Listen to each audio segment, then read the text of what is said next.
Hi, this is Mike from Mike's Unboxing Reviews and How To, and on today's video we'll be taking a look at the Havit KB611CM, a 60% keyboard combo, which costs very little money. In fact, so much so, I bought two sets. Keep watching to find out more.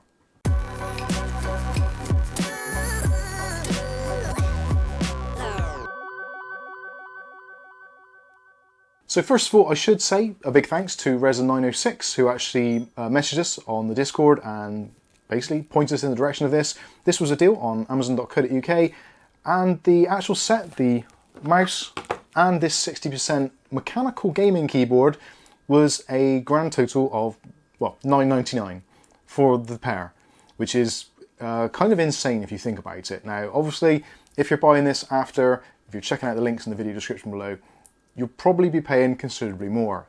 These do retail, even on Havit's own site, for somewhere in the region of about 50 euros. Obviously, that does fluctuate, and quite often you can pick up deals on Amazon and other places for a little bit less. Generally, somewhere in the region of about 30 to 35 pounds, which even at 30, 35 pounds, kind of, it does still make sense. But for 10 pounds, obviously, that is what I'm basing this on, an absolute screaming bargain. And today we're going to go through, do an unboxing, check it all out, go through the pros, the cons, and yeah, basically see if it's worthwhile picking up, if it's on offer in your region. So let's take a look at the packaging. There's not a great deal to look at, but here it is anyway. So it says hello and thanks for choosing Havit. And on this top section we've got the model number and all the dimensions, etc. I'll put those on the screen for you now so you can see the size of the keyboard and also the mouse. But what is more important is what is actually inside the box. So let's take a look at what we actually get. So obviously we get the keyboard itself, which we've got plugged in here. Now actually this is a USB Type-C connection on here. Now, I've currently got a different cable in here, which is kindly provided by William Bodie. Thank you very much. And it is in the kind of Mike's Unboxing colours, so that's very nice. And as you can see, the RGB illumination is lit up already. So we'll take a closer look at that shortly. Also in the packaging, there is a black braided USB Type-C cable. This one's about 1.8 meters in length. Obviously, if you want to, you can replace it, as you've seen here. There's also the user guide. You can tell that because it says user manual on it. And it goes through a kind of plethora of different things which you can do to change the keyboard functions, etc.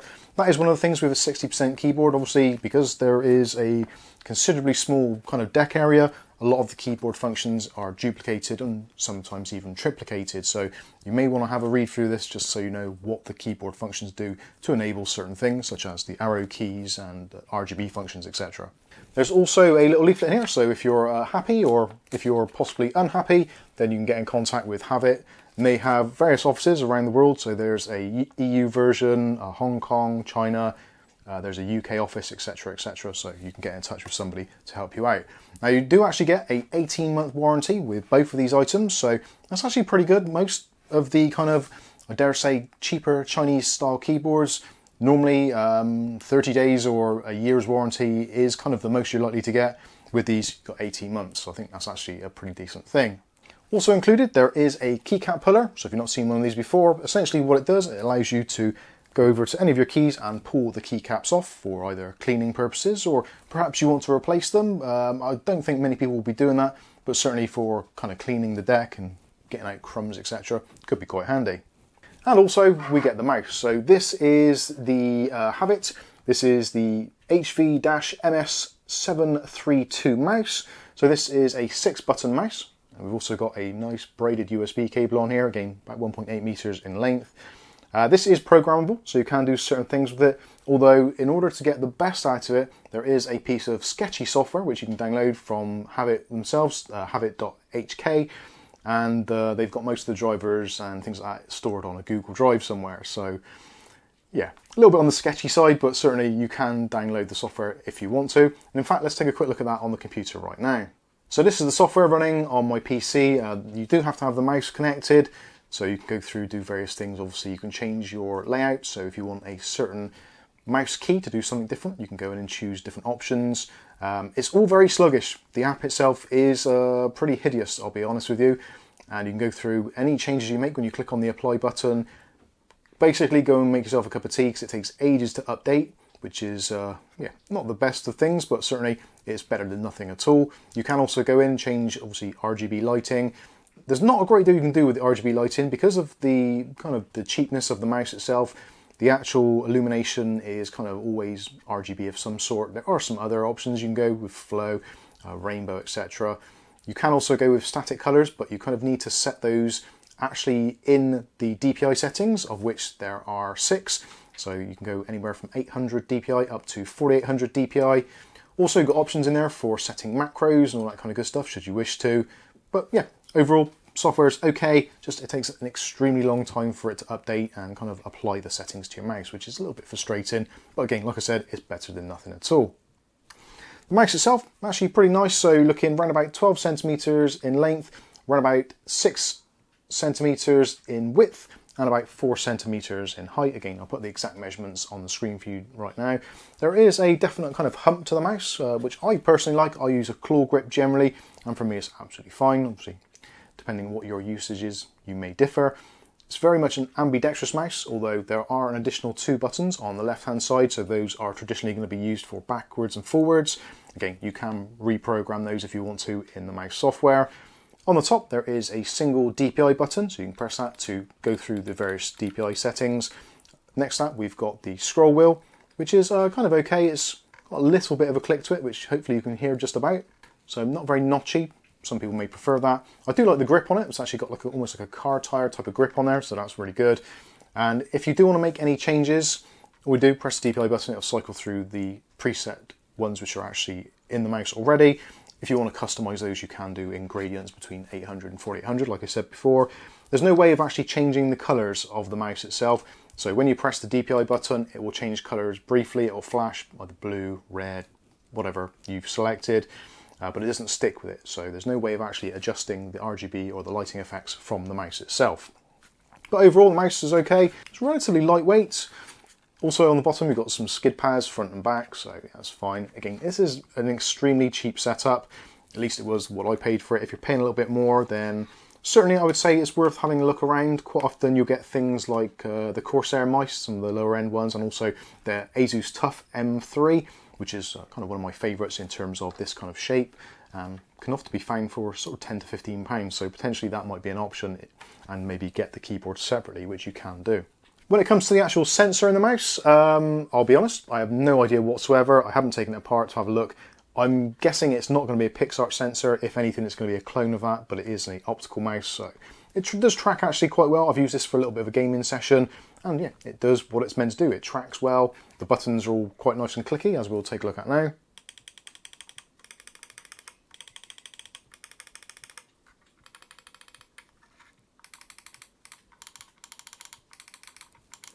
And it actually doesn't sound too bad. It doesn't sound particularly hollow, and actually the plastic that's made of is actually pretty robust and pretty decent, although there are quite a few kind of gaps around the mouse itself, so if you're one of those people that eats at your desk, yeah, there's a strong chance you're probably going to get some debris inside of there somehow. So now let's take a look at the keyboard. So this is kind of the highlight of everything, kind of. Obviously, this is cheap and cheerful. Let's not forget, for the price we paid, £10, like £5 for a mouse, £5 for a keyboard, you'll struggle to go to places like Asda in the UK or somewhere like Walmart in the US and pick up a functioning keyboard for £5. That's going to be an extremely difficult thing to do. When we take a look at the kind of original retail price of this, around about $50 or 50 euros, I think you kind of may need to look around a little bit. In terms of 60% keyboards, there are other options. We did actually check out a really good one, the Red Dragon Fizz, which you can check out. That'll be linked up here or down in the video description also. So if you want to spend a little bit more money and want something a little bit more quality, then the Red Dragon versions definitely are an upgrade on this. This is, like I said, a 60% layout, so it is a very compact design. You're looking around about 290 millimeters in width there, so it's going to fit on a lot of desks. So if you are in a particularly cramped environment, then you can have a little bit more room for your mouse for gameplay, etc. This is using Jexon, or Jixon, I'm not entirely sure how you pronounce it, Jexion switches. These are kind of extremely cheap clones of the Cherry MX using a red linear style switch. So there's no kind of tactile bump to them, so if we press the key, you can hear what they sound like now. Something which is a little bit annoying is the stabilizers which are used on here, which I don't think the stabilizers are branded in any way, shape or form. They are just stabilizers.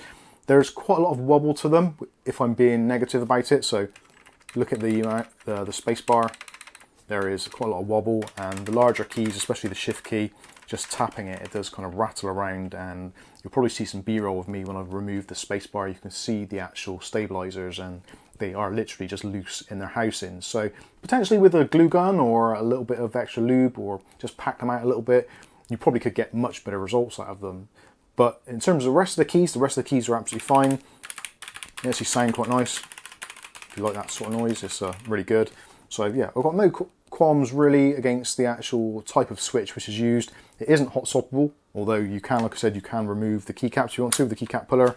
And we take those off, and you can see there's the red switch, which is effectively a red linear Cherry MX clone. And they do seem to work quite nicely. For typing wise, you probably want a full-size keyboard if you're someone who types on kind of a more regular basis. For gaming, this is absolutely perfect. The keycaps themselves are kind of double shot as well. There's quite a shine to them, but there's also a little bit of a grip to them, so they have got a texture to them as such. And you can see they are double shot, so you've got the clear section in there. And again, it's using those Cherry MX type stems, so potentially if you wanted to, you could swap these out for another. Although when it comes to 60% keyboards, there isn't a great deal on the market, which is going to cost kind of a sensible amount to make this more customizable. Talking of customizable, so like I said, it does use a USB Type-C connection. So if I unplug that, you see there is our custom cable, and on the back there is the port for it in a sensible place. So all we do is just plug in your USB Type-C cable. I did think, first of all, when I actually first started reviewing this, that the cable which was provided, which is the braided one here, I did think that this was a custom cable and was in some way kind of specifically wired to this particular keyboard. But it appears it was just because I was using the keyboard from a USB hub, which I had attached to my main PC, plugging it in with this keyboard straight into my PC there onto the front hub was absolutely fine. But it does seem with an extension hub, it was doing some weird stuff. So you can, if you want to, go out and get yourself a nice coiled cable if that's your thing, or just some sort of custom colored or braided cables are absolutely fine. Being on USB-C, I think makes a lot of sense. Again, if for some reason you've got an animal or you a little bit haphazardly damage the cable, it's nice that it's detachable and you can replace it, especially when we're spending a very small amount of money, at least when it's on offer. So RGB wise, there's not a lot to choose from RGB. For those of you that are probably watching this and noticed already, these aren't per key RGB lights, they are static. So this section over here is always red, this section is always orange, this is always green, this is always blue, and this is always kind of mauve or purple, however you want to describe it. So you can change the settings using the function key and also these keys here. So you've got two brightness keys there, so you can press function and you can adjust the brightness, so you can turn it off. I think there's about 5 stages, so 1, 2, 3, 4, 5, and when you get to the end, the caps lock will actually flash to say that you've reached the limit. Actually, when we're talking about the caps lock is pretty cool. So I thought the actual LED was gone or busted, but it turns out if you press the caps lock key, it illuminates, press it again, it turns off. Actually, I think that's a really cool way of doing it. It's a little bit unfortunate that they can't make it so it changes color, so it is with the kind of RGB flow whilst it's on, and when you press it, it maybe turns white or something. That would have been preferable, but certainly it does let you know if the caps lock is on or off, which is good. Other things you can do, so press the function key and the key just here, and then you can change your RGB settings. So go through, choose various options of basically the same thing. There is kind of like the per key one, so if you press it, it will illuminate, etc. And you've got individual lines, or just per key, and then you go around again, so there's various other options. Yeah, it's all kind of based around the same sort of thing. So you've got these types of things where it just scrolls around and does all that kind of stuff. Sadly, there isn't any software for this at all, so you can't download a piece of software and take control of it or create macros, that kind of stuff, which would have been nice. If you do want to use any of the other keys, so you can use combinations, so press the function key and the alt key, or Windows key and other keys to get other combinations for things like print screen, scroll lock, home, and also obviously the function keys along the top. So yeah, overall, not too bad at all. On the back, we should take a look at that. Something of note is there isn't any legs. We've got no legs. There's no way of actually propping the keyboard up. It's nice that it's actually got the rubber stabilizers. Got 2 at the front and 2 at the back there. So actually, when it is on the desk, It doesn't actually want to slide around very much, and just tapping it's not going to really move around, so that's pretty cool. Although for some people I feel that you may want to adjust the rake of it a little bit to bring it up. Again, that is going to be down to the individual. Effectively, what they've aimed this keyboard for is kind of your low budget gamer. That is who it's for. It's not really for content creators, because we generally tend to use like arrow keys when we're doing video editing and stuff like that, and possibly number keys when we're doing spreadsheets and all that kind of stuff. Some people just like having number lock keys and the number pad. I personally do prefer a full-size keyboard in general. For gaming purposes, if I'm just specifically gaming, then a 60% or that sort of smaller 10 keyless, that kind of thing, is absolutely fine. And again, this was super, super cheap. And again, massive shout out to Reza906 who pointed this out.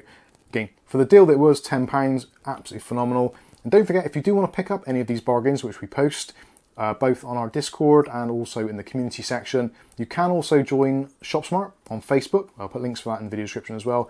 We post tons of deals on there for things like this, and basically all kinds of weird and wonderful things. So it could be a set of knives, it could be a yoga mat, it could be a keyboard like this, it could be some sort of USB gadget. There's all kinds of things which may suit you or may not, but definitely there's always a bargain to be had. So anyway, back to this. So this is the Havit KB611CM 60% combo. It is actually available in a couple of different languages. So there's a Spanish, there's the UK English, which is really nice because we do have that dedicated pound sign, or UK pounds, not the hash key, which is pound also, but anyway, let's not get into that. You say potato, we say, well, potato. It's a great keyboard. I actually really do like it, especially considering it is only £10. That makes it a much, much sweeter deal.